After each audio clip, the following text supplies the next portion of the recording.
sathi sisamile ukuva kwicala leyunivesithi uba yona ithini na ukuzama ukubuyisela izinto kundalasha nokusabela imfuno zabafundi. Aphelele njenge-SAWS yingxaki yaseWalter Sisulu qhale okanye nakwezinye ii-institutions kunje? Ethembeni loba ndiyavakala ngokumsasazi. Kakuhle kakhulu, siyakwamkela. Mandibulise msasazi, ndibulise nakubaphulaphuli emakhaya. Yeah. Ezinye ke izinto ndizothanda ukuba ndingaphawuli kakhulu kwizinto endiqondayo uba noko zisachaphazela iWUSU kuphela. Okay. Until because fanele i-institution njengoba thina sikwi-country yonke siye singenelele xa ngaba kukhona imbalelwano from i-SRC eza kuthi because fanele siyeke ile nto ka-i-SRC yenze umsebenzi wayo. And but into endingase ndiyithethe ke ibonakala ungathi iWUSU isenza kakuhle ekulweleni abafundi and siyayisapota. And indawo endizofuna ukuphawula kakhulu kuyo yinto ye-accommodation. SAWS siyenzile i-inspection xa beqala unyaka ye-accommodation. Emveni koko saba ne-student accommodation indaba kuba besibonile ukuba kwii-residences ezininzi ezi-accreditwa ngu-NSFAS noko azifanelanga kuhlala abafundi, and aba-landlord bayaxoka kwezi zinto ba-uploade ii-pictures abazenza ngo-ChatGPT. So siyiqaphele ke loo nto. Into ke esiyibiza esitshilo ku-NSFAS naku-higher education kukuba abafundi xa kusenziwa i-accreditation isikhokhelo sabafundi masibe khona, u-NSFAS ube khona, isikolo sibe khona, enzela uba bezoba nayo isey abafundi okanye isikhokhelo sabafundi kwiidyunivesithi zonke. Ungazuthiwa xa ngabe sekukhona ingxaki njengoba sitsho inkokheli social welfare, if I got the portfolio correct. Njengoba isitsho ufumanise uba ngoku abafuni uku-accounta to the university or landlord. Okwesibini ufumanise uba futhi nezi-student leaders abazimameli kuba khange zibekho xa bekuthathwa i-decision. So loo nto ke izolungiswa ngepolicy at a national level. That is why ke siye sanayo la accommodation indaba as indlela yokushatha a way forward. Ezinye ke izinto ezifana nento ze-withheld results, ngatsho ndithi phana ingxaki esinayo and into kufanele siyenzile ezabafundi nesikhokhelo ukuba sihlale phantsi sibone uba amatyala abhatalwa njani ngurhulumente kwii-universities, phecelezi le nto kuthiwa is to scrap all debts. Okwesibini, akufanelanga abafundi babantu abamnyama kuthiwe abafumani zetifiketi, kuthiwe kuwithholda ii-results, kuthiwe ngenxa yoba u-NSFAS engabhatalanga sikolo. Leyo into ayiyo nto bekufanele biyenzeka kwawukwenzeka lokho. But ke eyona bottom line apha kukuba there must be an agreed upon consensus into yobana makuskrephe historic debts. Enkosi msasazi. Nkosi kakhulu, sikumshumi elinesine phambi kwentsimbi yeshumi kwiVukani FM. Buya ngene ekhaya sakwamkele enkqubeni 072 514 5381. Ukhumbule le inkqubo uzophinda uyifumane phaya kuVukani Community Radio phaa kuFacebook live. Ba ungumfundi ungakwazi ukushiya ikhomenti yakho, kungenjalo usithumelele i-voice note yakho. Ewe ziinkokheli zenu ezi, kodwa uyazi kakuhle imeko yakho wena uba yonke le nto sithetha ngayo ikubeke phi na njengomfundi. Mhlawumbi ukwangumfundi apha nanike nakuyo imeko efana nale, nayisombulula kanjani? Ncedisana nala madoda kuze kuphunyelwe ngaphaya. Mandibuyele kuwe Premier. likhona ithuba, ndicinga uba sisitep sekugqibela esi nisithathileyo. Likhona ithuba apho iyunivesithi ke yathi yonke le nto siza kuyikhawulela ngokungekehli, ngokwenza kanje nakanje nakanje, ngokohluka ke kwe-intervention ekufuneke zenziwe, ezinye zifuna u-NSFAS njalo njalo njalo njalo. Kodwa ikhona imeko, isithuba apho benike nahlala khona nesigqeba sedyunivesithi kwisicwangciso kuqala esithi kulo unyaka asifuni uyibona into ethile, sakhona isithembiso njengoba silapha ngoku. Mandibulele msasazi kwakhona. Ngaba ndiyaxoka msasazi uba ndingathi kwakhona izivumelwano ebenike wahlala phantsi. Uhlala phantsi kuhlelwe phantsi kwaxoxwa. Yiloo nto side sibe lapha because esi step basistep sokugqibela emva kokuxoxa kwangavumelwano. Yeah. Uba ndakwenzela umzekelo msasazi ngale nto yemali nokungena kwayo in terms of dates and everything around. Isikolo unprovoked and unpushed are the people abakhuphe idate yokuphuma kwemali. Zange besithi abathi sifuna idate ibe suku lokugqibela phelele kwenyaka. Sisikolo ikhuphe icommunique February ngoku uba apha ke imali izawuphuma ngosuku lokugqibela xa uphela inyanga. Kuhamba iinyanga bona loo nto iyatshintsha kungakhange kuthethwe into nanto.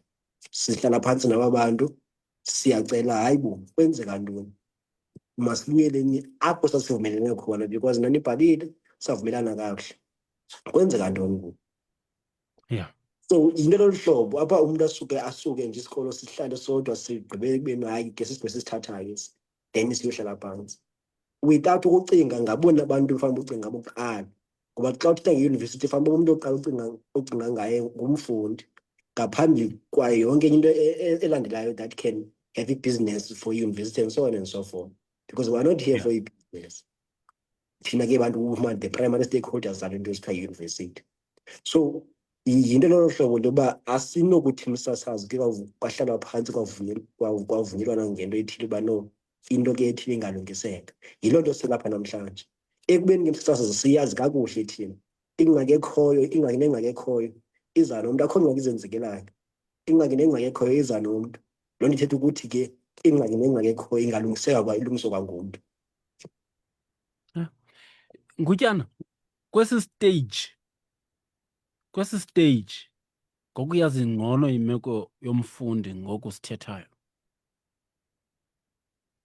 sesiphi isitephu esingcono endinosamkela esizobeka ii-interests zabafundi phambili ukubuyela zonke izinto kundalashe xa inawuthi iyunivesithi madoda izani sithethe? Okay msasana, mandiphinde ndingene. Yes. Ndingene kule part kaba sizamile sithethile, sathetha sahlala sabane sizireyza ezi issues ne-management. Kwafumaniseka uba still abade bafikelele kuba basimamele okanye bavumelane nathi maybe kwii-ideas, kwizizinto kwii-proposal, kwii-submission zonke sizisabmithayo kubo. That's why kugcine sekufika kwesi stage sale shutdown. But i-question yakho xa isithi xa kunoba maybe ithi iphinde isibize ithi no masizeni sihlaleni. But if ever sabona most of issues azika-resolvwa, sizothi no masime sekulo shutdown, phinda singeza singahlanganani thina ne-management ne-SRC siphinde basixele uba into ethile bayilungisa kanjani, into ethile bayilungisa kanjani. Singaya-accepta leyo into, but okwangoku sisekushutdown because issues azikalungi. I believe into yoba nithethe niphinde nibuyele kubafundi, nina indlela yocommunicata nabafundi. Bathini bona njengoba sithetha? Inzima msasazi into because of some abafundi bangathi because of maybe sithi today ingenile imali kwabanye then abanye bengakangeni kube khona maybe abathi hayi masivuleni. So thina sisamamela kuzo zonke izitudent uba zime kweliphi i-stand sabo, sithini i-stand sabo, singaba siyabuyela okanye sibuyeli. But even nangona ndihlela apha, there's a message igqiba ungena ngoku ethetha ngokuthi since ngiqalile ngikafumani i-stipend se-SBE. Then kusekhona ezo issues ezikanjalo, so that's why sisamile sisathena makube i-shutdown, sisenalo issue ezikanjalo. So once i-student singaphambini sibe sinye, i-struggle saso sisethu sonke as a student, as basimele as nge-student. Yeah. Aphelele njenge-SAWS uchilo ke wathi so far i-SRC sisawubambile umcimbi. Ningenelela kweyiphi point xa kungade kufikelelo kwisivumelwano sonelisa wonke umuntu kwi-situation enje? Enkosi kakhulu Msasazi. Kuba khona uhlobo kunxityelelwana ngalo nathi. Yeah. Ithi xa ngaba i-SRC selibona ba ngoku si deadlockile, if I may put it, then baxhumene nathi ke ngoku sikwazi ukuhla nalapho simamela kuba bacinga ba singangenelela phi nathi. Then in iWalter Sisulu ngoJune bebeke benayo ingxaki yeka NSFAS obenganxibelelananga nesikolo into yobana mabafumane imali.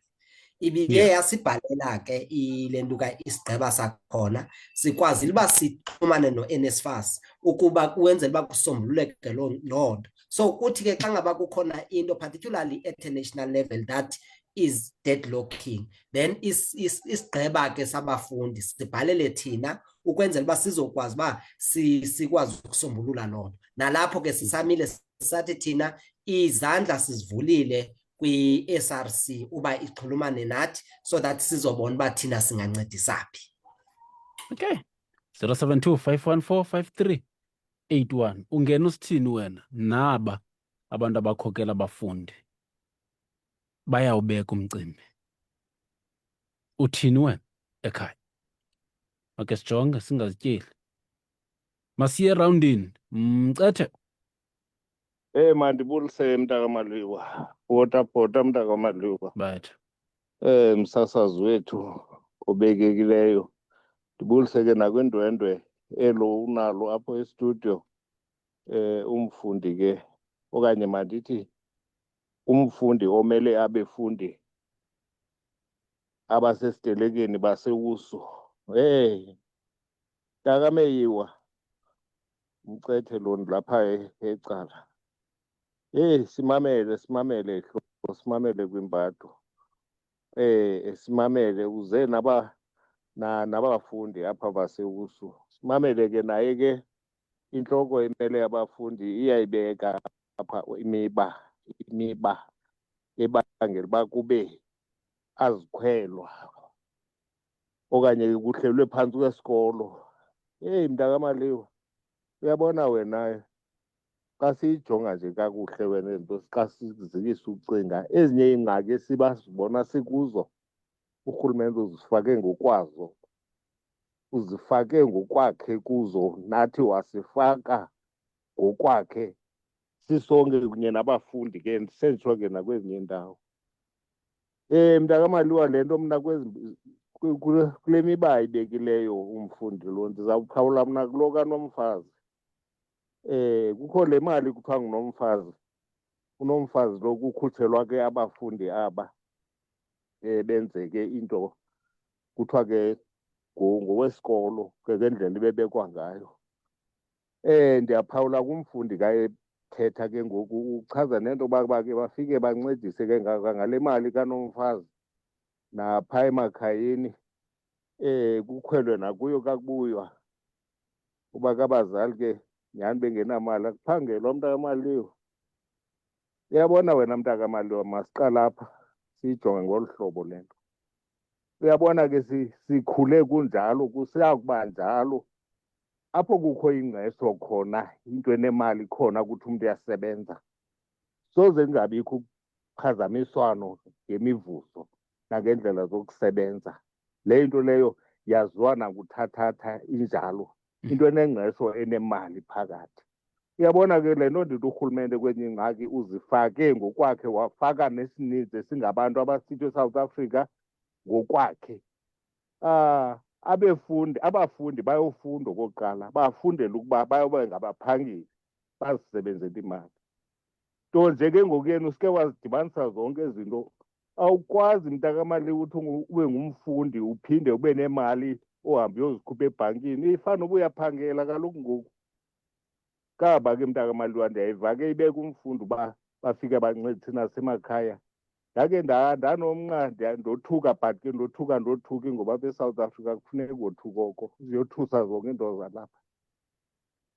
Wathi omnye umfundi wafike indlu yakokwabo ibisiwa, wafike wakhanga le mali kokwabo, ubone uba ndizama ukude ngamafutshane mntakamaliwa. Ifanelekile ibe njena le nto xa abafundi beneesalari kodwa kuthiwa bayafunda aba bantu basezawuphangela bamkele isalari. Ingathi iinyawo zijonge phezulu, intloko ijonge ezantsi kuba urhulumente bethu phantsi imithetho yakhe. Ngoba kaloku kwaba uthi uyabafunda abantu ube usabanika imali esali bayapeyiswa abantu. Muthi ke bakhalaze, ndizama ukuthi ke mna ke hayi bakhalaza ngakhona kaloku. Xa ungumsebenzi uyayikhalazela umvuzo wakho. Ke bona ke bangabafundi kodwa ke bamilisele uba bazawuba nomvuzo. Muthi ke kukhalazwe mntakamaliwa xa kukho into enemali. Ndizama ukuthi ke bakhalaza ngakhona, yayivunywe ngurhulumente wayizisa kubo. Ngoba kaloku ibilula le nto uba xa iyokufunda uba kuthengwa neencwadi neeyunifomu ihambe iyobhatala kwezi ndawo zithenga, ingakhange ize esandleni somfundi. Qha ke ngoku banesalari, itsho le nto. Ndike ndabona ke kwiyunivesithi ebendike ndavakasela kuzo, kukho abafundi mntakamali baphangela ngeemoto uba zawuthi bayaphangela kaloku ayisengobafundi ngoku. Kwiidomatri zabo kusezindlwini, kukho iisofa, kukho iifriji, kukho everything. Baneemoto zamaxabiso yeyakhe, uphangela ngayo. Who knows mntakamaliwa? Zama ukuthi ke nyhani urhulumente uqale ngeyokugqibela, ngoba kaloku ayisengomfundi ngoku xa zawuthi uyafunda kodwa abe nesalari.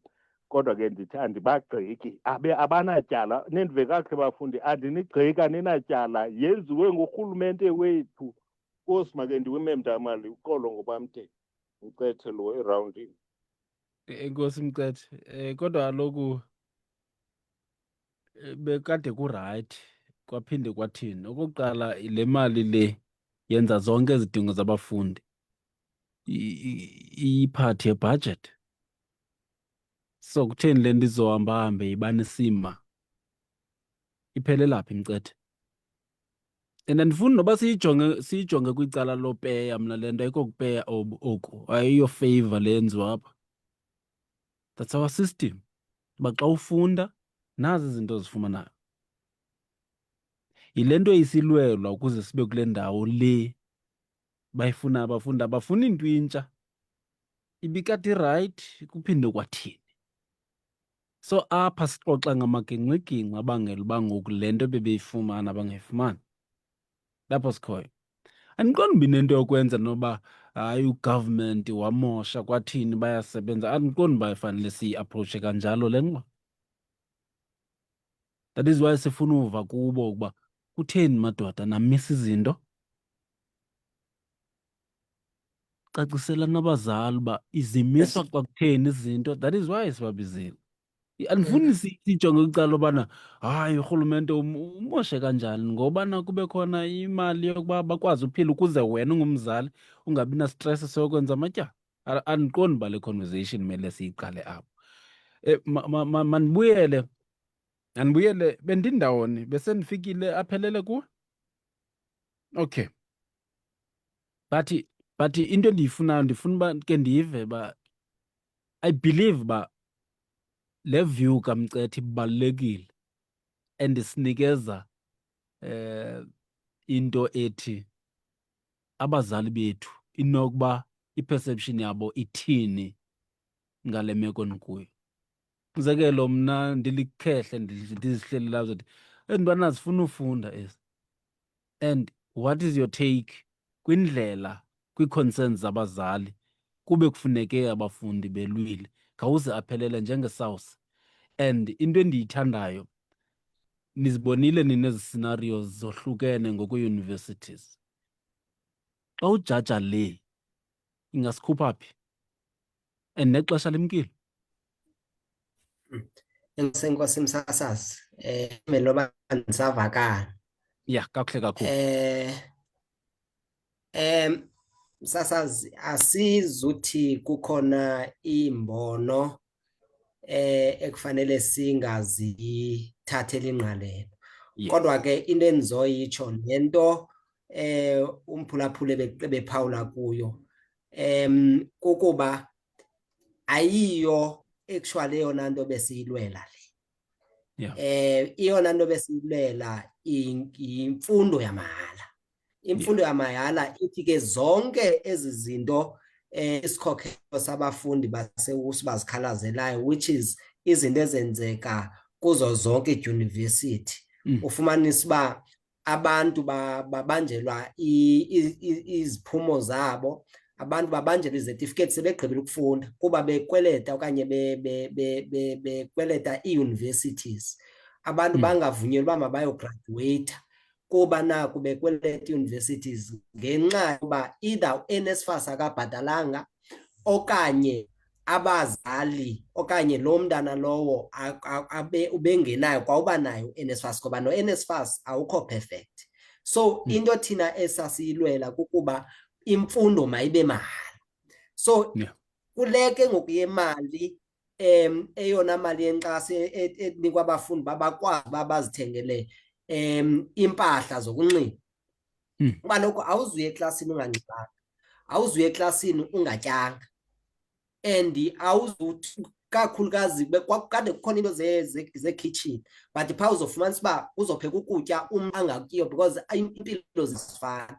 Seyeyona nto irayithi ke ngoku leyo uba unikwe imali so that uzokwazi ukuthenga ii-toiletries ke for ukwazi ukuhlamba, ukwazi ukuthenga kwayile mali abafundi bayinikwayo kwi-inflation rate yangoku incinci. SAWS seyimayinyuke ibe ngaphezulu kwa-2,000 emalini kwabafundi. Yona nto siyilwelayo leyo. So ukuthi kurongo ukunikwa abafundi imali andifuni ukuthi yimbono entle, and andifuni abaphulaphuli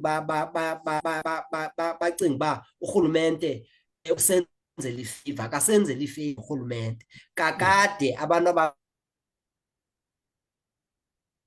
Okay.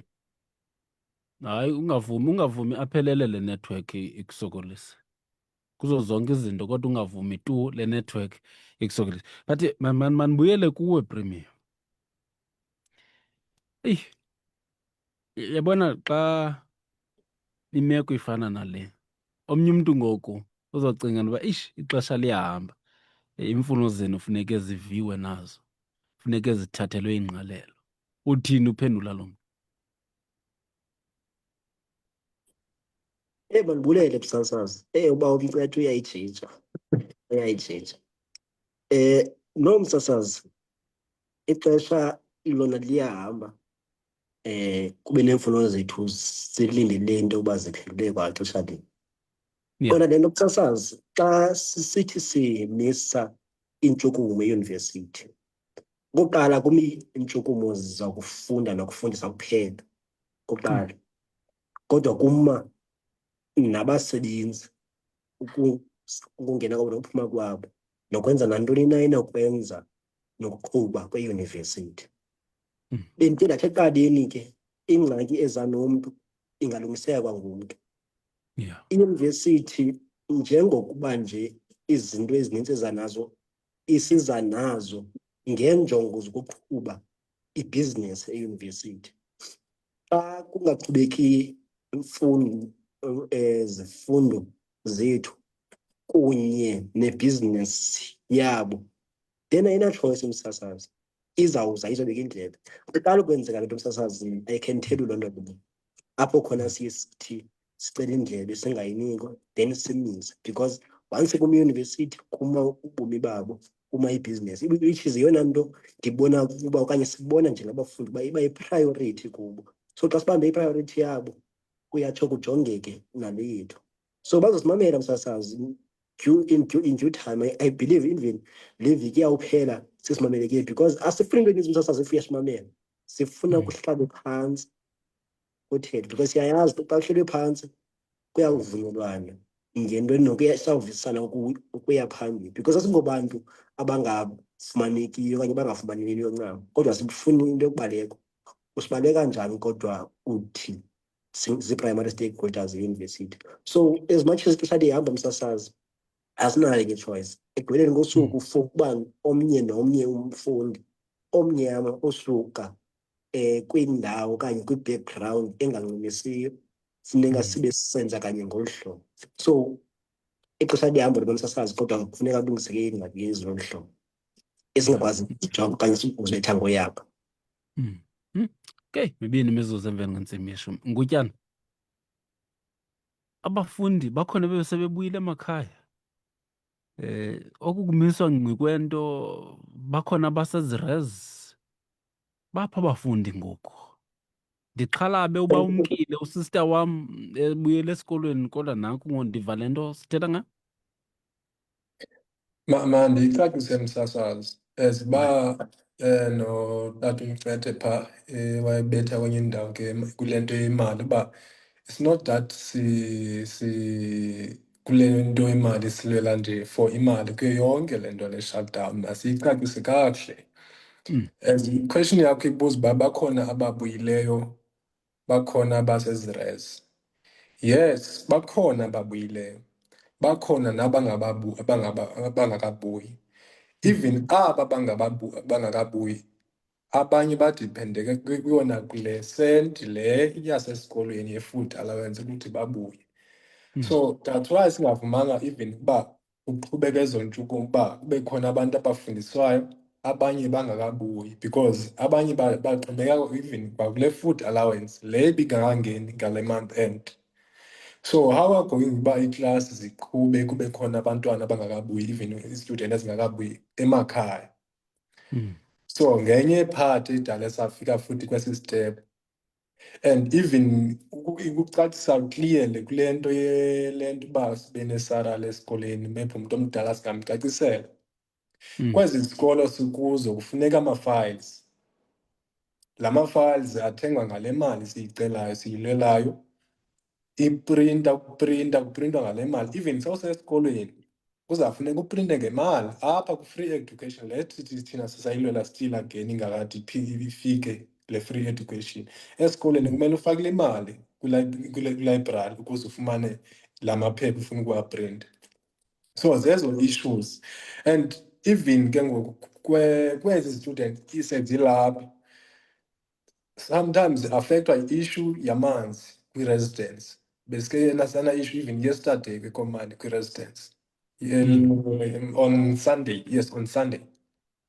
Some residents maybe azifumaneki iilandlord zabo for ii-backups.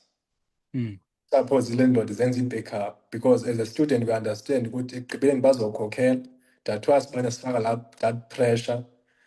Then sometimes student ke zibonakala ngathi as-respect, as-understand, but ziimfuno zazo ezi kumele zizikhalazele kwi-residence. So that's why sifikela kwesi step, and mandiveze into yokubana ne-management still mayi-act, because there's an issue of i-poor student support, i-delays ba-responde kwii-issues zethu. We don't want ukubona ke even i-university yethu ibonakala njengeyunivesithi engena-order, engekho stable. But if ever siyasubmitha inantsika izikhalazo zabafundi and siphase ii-ideas uba makuhlale kuthethwe kuze ne-solution ezokwazi ukuba ingacinazeli the right of i-student, because sonke we have a right as a black people ukuthi masifunde kwi-university and sifunde for free. So i-poor nantsika student support ke kwesi sikolo asisincedisile that much. That's why sifikelele kwesi step for today esisekuzona ngoku esingazi uba izode simameleke njani kwiyunivesithi. Yes, mandike ndime apho. Bayat. Sikumzuzu wesithandathu nesiqingatha ibethile intsimbi yeshumi. Isiqingatha sethu sesibini senkqubo siyakwamkela uba usandla ngena. Ziqulethe ntoni izikhalazo zabafundi ezikhokelele ekubeni kume intshukumo kwiYunivesithi Walter Sisulu? Zibaliwe ke iikhampasi eziquka le lapha eKomani kuba njengoba ufika nje wena ufika sithetha kanye nopremier waya la campus ebhunga elilawulayo phaya labafundi. Kwelinye icala ukhona ke nolilungu lelabhunga lilawulayo labafundi, kodwa jongene nemfuno zabafundi, social and welfare, ulonwabo Madikizela. Kwelinye icala lobe ndiqale ngayo premier nguSilindo Kuhle Gebe. Khumbuleke into yoba sinayo apha neSouth ibhunga labafundi ukwilungu lesigqeba solawulo apho aphelele Khalakahla. Zintwento zethu sinazo namhlanje. Sitshilo ke sathi idyunivesithi besifuna nayo ibe lapha iza kuziphendulela uba kutheni ngabaphenduli nje abafundi, kutheni ingafikeleli nje kwisigqibo esanelisa wonke amacala apha. Xa izinto zizoma ngqi ngoku, lo mntwana wakho ufunda kule yunivesithi uphi, kuthini imeko yakhe? Uke wambuza njengomzali? Uke wambuza njengosisi, njengobhuti uba ithini imeko yasesikolweni? Siyazixakekisa singabazali ngemeko yemfundo enomsila eMzantsi Afrika xa kunamhlanje. Mhlawumbi ngumbuzo ekufuneke sizibuze wona nathi, singajongi i-basic education qha. 072 514 5381. Aphelele mandibuyele kuwe. Aphelele, kwi-situation efana nale, ndibuza njengomntu ongaziyo, ikhona imeko ethi okay, nazi izikhalazo zezi yunivesithi xa zizonke, le u-item number 1 ufuna u-NSFAS, u-item number 2 ufuna i-service providers aba be-accommodation, ingakumbi kwezi kuthiwa zii-off camps, andazi noba ndiyibiza kakuhle na. Ithini ke ngoku? Iqalwa ngaphi la conversation? Okay, le mhlawumbi ayifuna isikolo ngokupheleleyo, koko ifuna siqondane ngqo naba bantu. NSFAS, abantu be-accommodation, i-conditions azikho ntle phambi koba sifikelele kongutyana phaa kwiiyunivesithi zabo. But uSouth ungena phi xa kutheni kwimeko efana nale?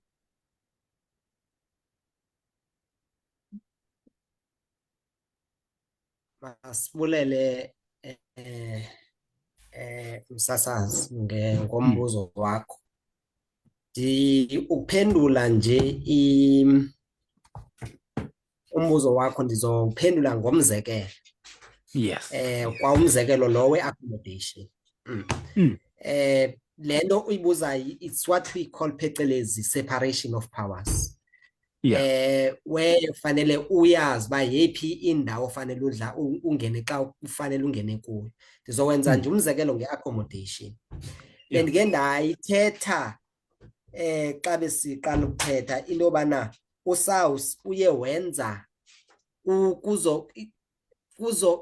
kuzo zonke ii-universities 25 of them i-universities uye wenza i-inspection ye-accommodation. Mandibuyele olhlobo ke futhi.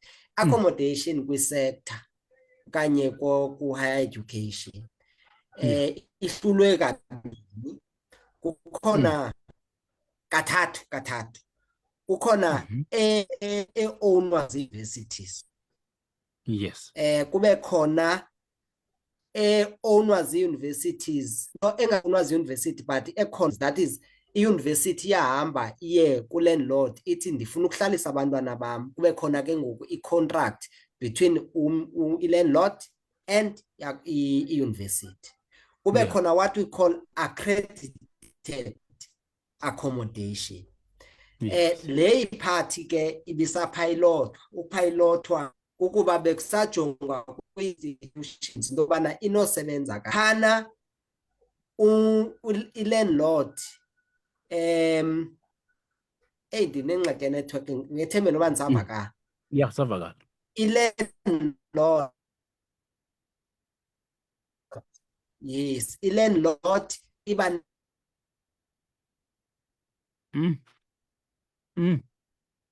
yes ukuba i-contract njengoba iphakathi aphelele kuka-landlord. Xolo Mhlekazi. Sorry. Ulahleke kulaa ndawo ubusathi i-landlord xa sewugqiba ucategorize into 3 laa ndawo yopilota. Okay. Phana i-landlord ine-contract no NSFAS. Yes. So isikolo siye sithatha abantwana sibafake ke ngoku okanye abantwana bazi-aplayela online ukuhlala kwezi residences. Ke ngoku ithi laa nto isikolo kunye nesigqeba sabafundi asina control kwinto eyenzeka kulakho. So kule ipart xa besisenza ke ngoku singusawu sibe senza le ntuka le inspection siye safumanisa uba okokuqala aba-landlord bayexoka. Okokuqala oko bathi ii-residences zabo zikwi-good condition, zine-security, zinazo zonke izinto that are expected by i-standards and norms. Okwesibini, u-NSFAS without doing due diligence azi-approve laa accommodation, abantwana ba-aplaye bayohlala kule accommodation. Sathi ke ngoku there must be a three-legged pot kind of model apho isikolo sizoba khona xa ku-accreditwa u-NSFAS as lentuka iqumrhu elibhatalayo libe khona nesiqumrhu labafundi okanye isikhokhelo sabafundi sibe khona enzela uba lo landlord azi uba ndi-accountable kubo bobathathu abantu ukubalekela le nto athi ayethu landlord xa khona ingxaki athi mna andina-contract nani ndingena-contract nesikolo kodwa abihlalisa abantwana besikolo. So sikuloo policy ke ngoku, that is why besike sanayo le nto le student accommodation indaba. Kule student accommodation indaba besikhona nje ngoJulayi, xa kuqala uJulayi bekukhona i-accommodation providers, that is all landlord. Kukhona isigqeba sabafundi, kukhona u-higher education and other NSFAS and other stakeholders to say how do we then cap le into. So that is how ke ngoku thina singenelela khona, but singenelela at a policy level so that siyakwazi ke ngoku uyi-achieve le nto sithi i-three-legged pot model.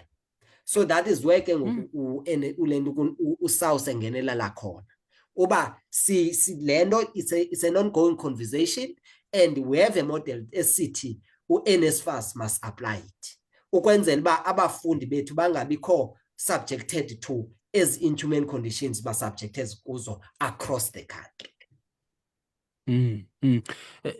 Andazi ke Premier, bekufanele uba ezi indaba athetha ngazo aphelele ziindaba ngoku esekubonakala ifuthe njengoba utshilo kanti into yoba anithandi ubana nibe ne-reputation efana nale, anifuni ubonakala ngathi niyiyunivesithi engena-order kodwa ni-spot on kwinto enizilwelayo.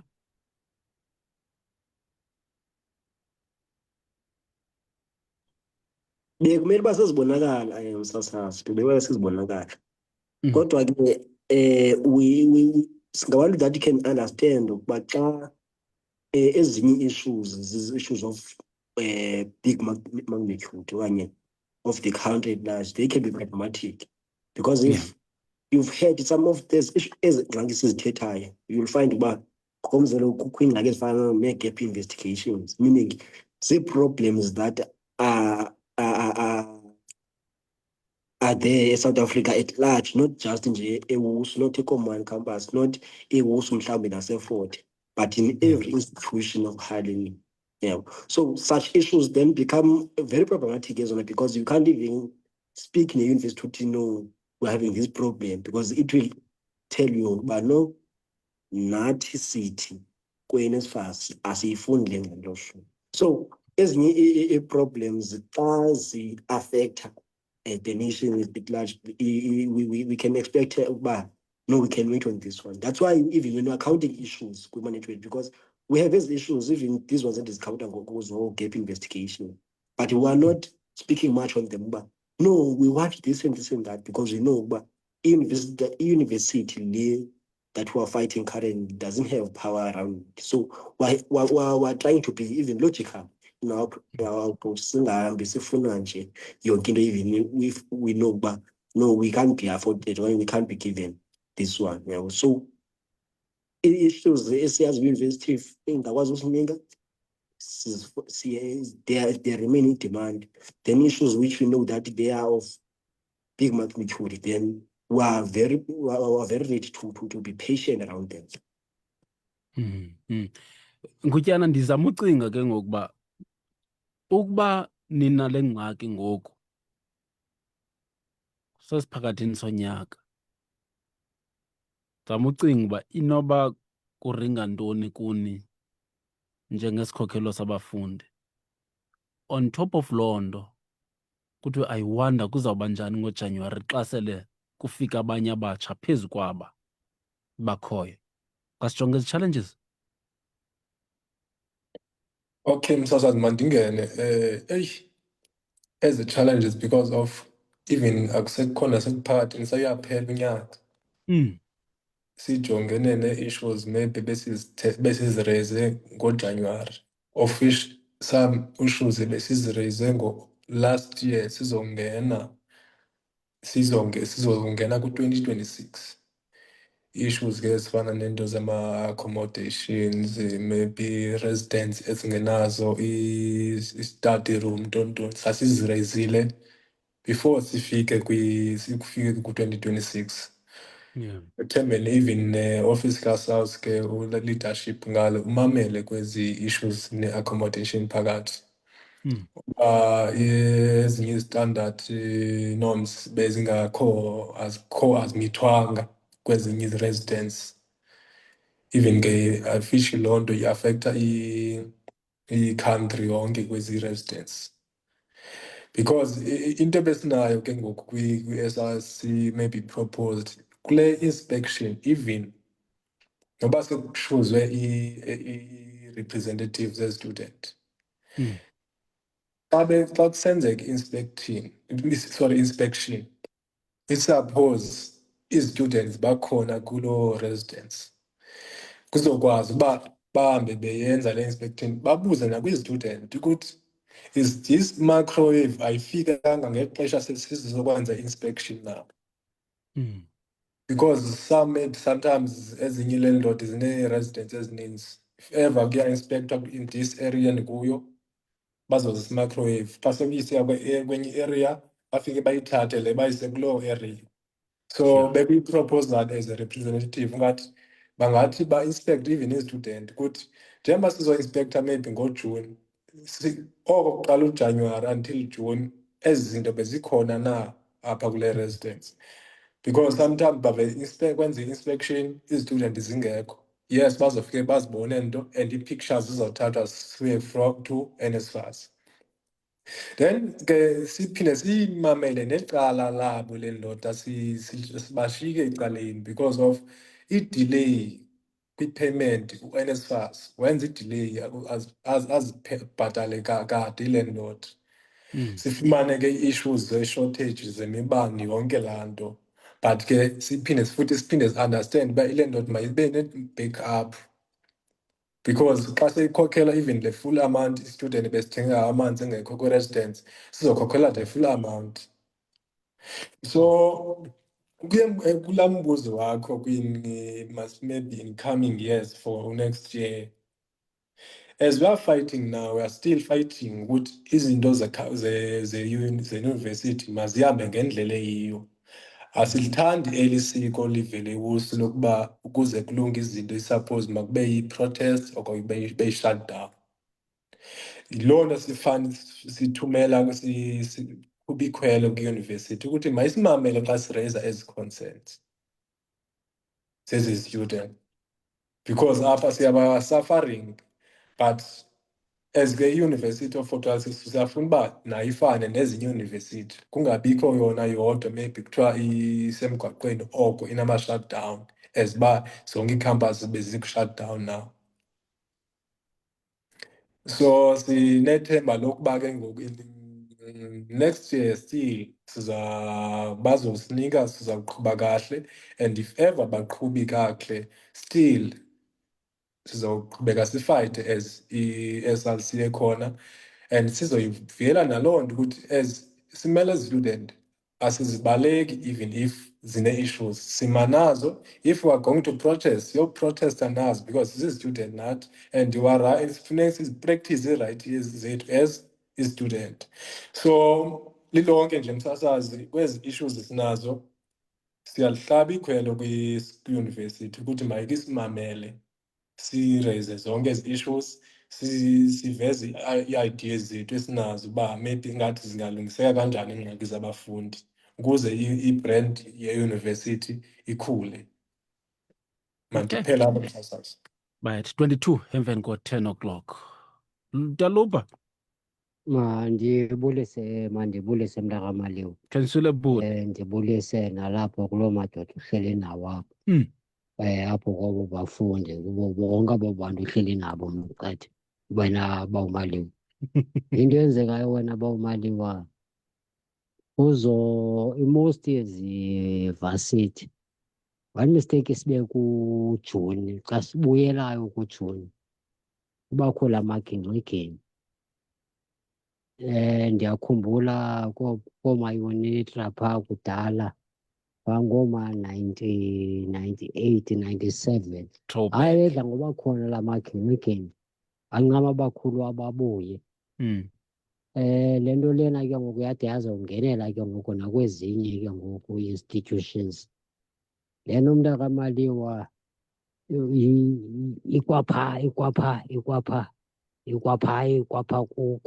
konatsika kwi-Rectasia. Yonke le nto. Ikhona into ehlisa ngomlenze wena mntakaMaliwa. Ikhona into ehlisa ngomlenze. Kuba bayaqonda uba ngoku abazubabhatala bonke aba bafundi, izawushota ngemali. Ngoku uyabona ke aba bafundi abasahlali ke ngoku phakathi esikolweni, abanye bahlala ngaphandle. Ngoku mntakaMaliwa ngoku basokolisa abantwana bethu uba abantwana bayarenta. Abanye ke bahlale kwezi institutions zakwapha esikolweni.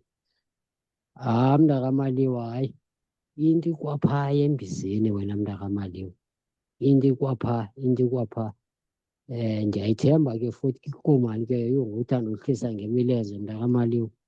Umntakangesi mntakaMaliwa, uTaluba, makendiyekela nabanye abaphulaphuli mntakaMaliwa.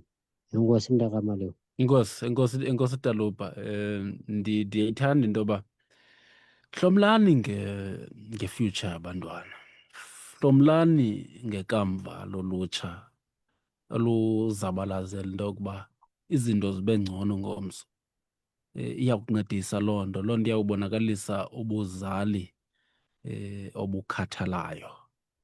Iyawubonakalisa ukukhathala ngokobuzali, ukuguqula imontlalo ukuze noko, kuba isizwe esifundileyo sikwimeko eyiyo nemontlalo yethu iyakuphucuka.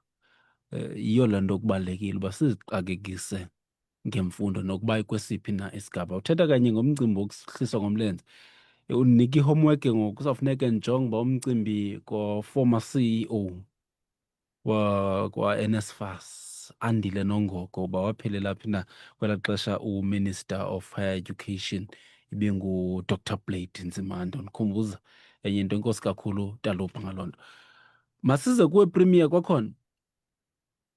Now, do you believe ukuba iWalter Sisulu University inawo amandla necapacity yokwenza zonke izinto zifunekayo zabafundi?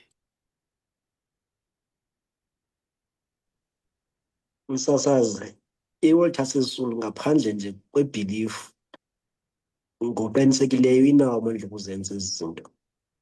Ezi zinto msasazi njengoba sizifuna, zizinto esifuna zisenzeka ngaphambili.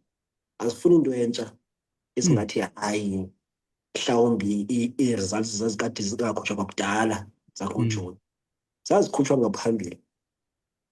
Imali okuzazingena ngaphambili ngosuku lokugqibela xa kuphela inyanga zange kwabanjwa i-certificates zabantu abebe-funded for the rest of the year studies. Zange yenzeka into enjalo ngaphambili. So i-University i-Walter Sisulu ibikade iqhuba kakuhle kakhulu kanye kwezi ngcinga sithetha ngazo namhlanje. So yiloo nto xa sisilwa silwela into esiyicingelayo ukuba mhlawumbi ingenzeka, kodwa into esiqinisekileyo uba inako ukwenzeka ke le into ngoba ize nomntu ekugqibeleni kosuku. So asilweli into esiyicingelayo mhlawumbi okanye esingathanda, kodwa silwela into esikhe sayibona isenzeka ngaphambili emsasazo kule into sikuyo ngoku.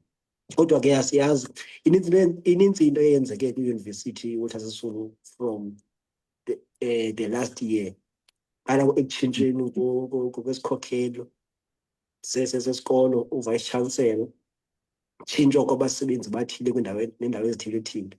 So siyakroka msasazi uba ngenzeka beyona ngxaki lele kolo tshintsho lwesikhokhelo, ngoba ngaphambili ubukwazi ukuba uhlale nabantu bathile phantsi, namhlanje singakwaziyo ubafumana abantu bakwezo positions.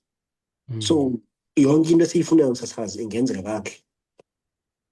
Okay, basibhala lapha ku-Facebook, shilo that is live Vukani Community Radio. Kwazi ukushiya comment yakho apho sawuthi size nayo ngaphambili. Umbangwa Henry okanye Mbangwa uthi ke ukungahlonishwa kwesikhokhelo sabafundi balwela abafundi loo nto undermine the democratic rights of students. Njengabafundi we are behind you. Thank you zinkokheli zethu. Ulukho Jonas uthi ke no student must be left behind. Dankie Queenstown SRC. Bakalisa uluvo lwabo phaa ku-Facebook. Nawe ke uzawukwazi ukuyimamela le nkqubo mhlawumbi emva kokuba iphelile.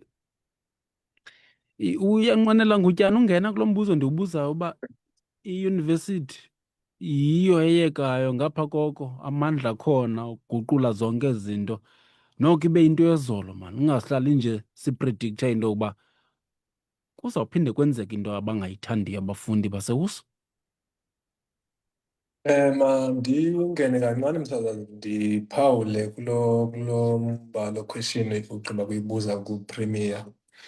Yet inako ukuba izilungise ezi issues eziba eseshilo uPremier ukuba in previous years ezi zinto besingenazo. Umzekelo lo yokungena ngemali seyongena ngale ekuqaleni kwenyanga, kanti imali besiyazi sometimes ingena at the end of a month. But as by iqale from 2020 last year, ndingayithetha ndibane ndiyiveza as uba ne-leadership ishintshwa konke. Sometimes siye sibone ngathi inako sometimes nento ene-politics phakathi. Of which ke asirhalela uba singene involve kakhulu kuyo. Umzekelo xa ndisithi inazo nento ene-politics phakathi. When we are fighting for fighter for transport for SPE, sometimes siyalala sivumelene uba no i-transport ikhona the-following day. But ingabikho i-transport, i-students zigodole ezitophini, zijike seziyo-attend ii-classes. Then after the leadership le ikhona seyithukiwe, the-following day i-transport ibe khona. Silale sisithi no stipend sizawungena tomorrow, singangeni ithuke i-leadership le ikhokheleyo ngoku, the following day ingene i-stipend. So kwenzeka ezo zinto zikanjalo wena msasazi. Sometimes singazi uba yintoni, ngaba i-leadership le ikhona le maybe eliwayo uba ezi zinto zingenzeki kahle. Zininzi ke ezinye izinto ezingenzeki kahle suppose zenzeke kwi-first semester esisalwa zona even nakwi-second semester, into ye-first semester.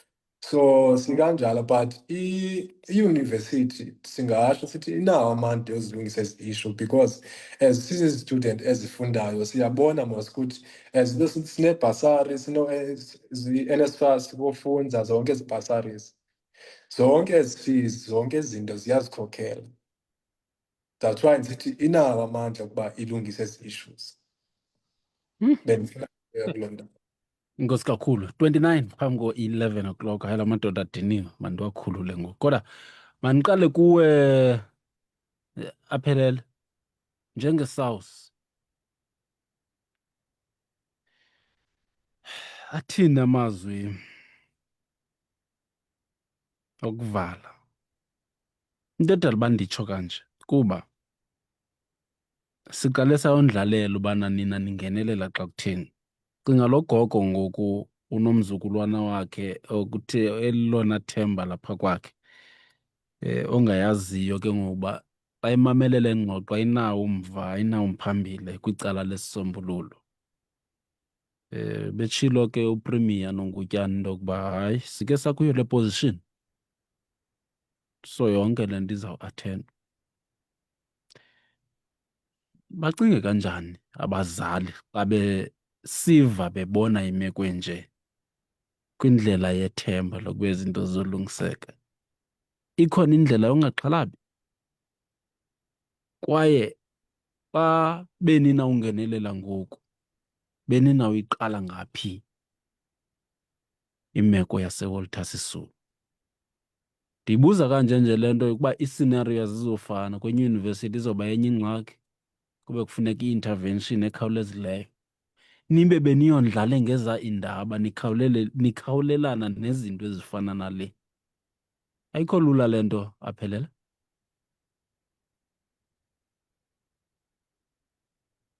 Enkosi kakhulu msasazi.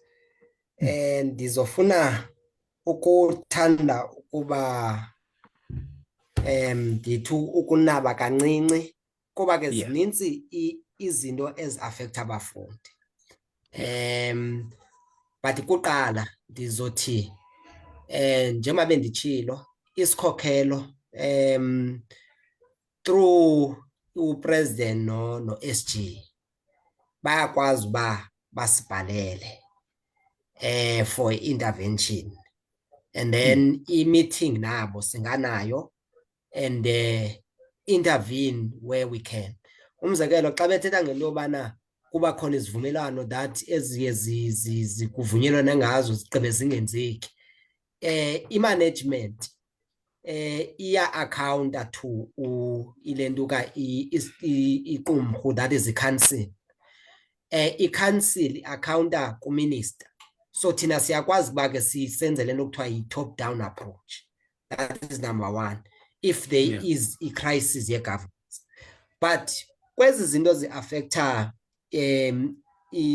iwusu, ayizo zinto ndingathi noko zi-isolated. Zizinto ezenzekayo ke kuzo zonke izikolo. Kodwa ke kufanele kube khona indlela yokusebenzisana nokuhlonishwa, njengoba betshilo omnye umfundi kwi-comment section, nokuhlonishwa kwesigqeba esikhokhele abafundi.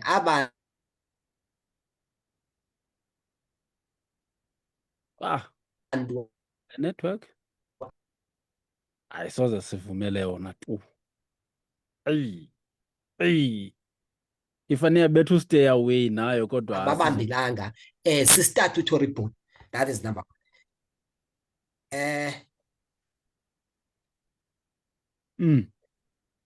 Uyavakala ngokubuya. Zikhona ke izinto ezifana no-gap investigation. Abafundi akuthiwa bavele nje u-NSFAS wavuka wathi wenza i-investigation. Abafundi without uba banotify abafundi. Kuleyo into across the country there is plus minus 12,000 students. SinguSouth ke kuleyo iphathi sesidibene namagqwetha ethu, sesimbhalele u-NSFAS uba makafande abantwana abe bebafandile, because akakwazi in according to the Administrative Act uba avele nje adifanda abantwana ane-contract nabo. So sikuloo ke ngoku if NSFAS aka-comply kuloo nto sizoba secourt. Okwesithathu kule part ye-accommodation uSAUS ubeke wafika if not ngoDisemba kuqala unyaka eKomani. Ndiyacinga uba isikhokhelo bekusiswa futhi ebesikhokhele ngelo xesha. It might be mhlawumbi kwakwaya ke i-ISRC kuloo nto, but ndifuna ukuthi ngenxa yele communication ndingacela futhi into yobana xa befuna size simrhuqa u-NSFAS, sirhuqa u-higher education, particularly i-university branch, sizocela basibhalele enzela uba sizobarhuqa baze bazofika bazobona into abafundi indawo abahlala kuzo. And enye into kwi-preparation, because sikwi-preparation yoba size okanye siye eWOSU with human settlement ukwenzela uba abafundi sizokwazi uba educator ngamalungelo abo kwiindawo abahlala kuzo. So yiloo nto ke that I wanted to speak about broadly. Otherwise, if abafundi okanye isikhokhelo esikhokhela abafundi singabhalela kuSAUS through obvious the president and the SG, we are willing to even come down and be part of the protest if they are protesting. Mandibulele. But Premier Vala Mhlekazi, hey,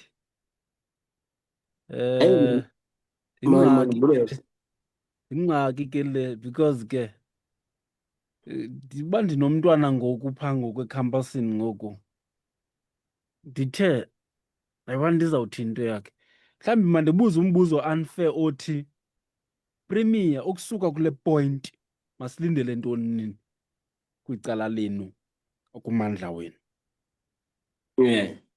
No, ndibulele msasazi. Koqala kubazali akumelanga kubekho xhala ncam kule nto sikuyo msasazi. If uyakhumbula besithe part of i-reasons uba sibe kule nto sikuyo namhlanje kucingela abo basemakhaya, abo basuka kumakhaya angakwaziyo ukuncedisa ncam kwinto ezinokwenza nemali and so on and so forth. So we will believe into yoba umzali then onomntana ochaphazeleka nyani le nto sikuyo will be unumber one to understand into yoba apha silwela umntu omnyama and there are no other interests around yonke le nto yenzekayo ngaphandle kokuba wonke umntu abe uyafikelelwa ekufundeni nasekufundiseni apha esikolweni. Unumber one lo. Unumber two, uyake ngokwabafundi. Ayikho msasazi into edlula ukumanyana ebafundini kwinto yonke eyenzekayo.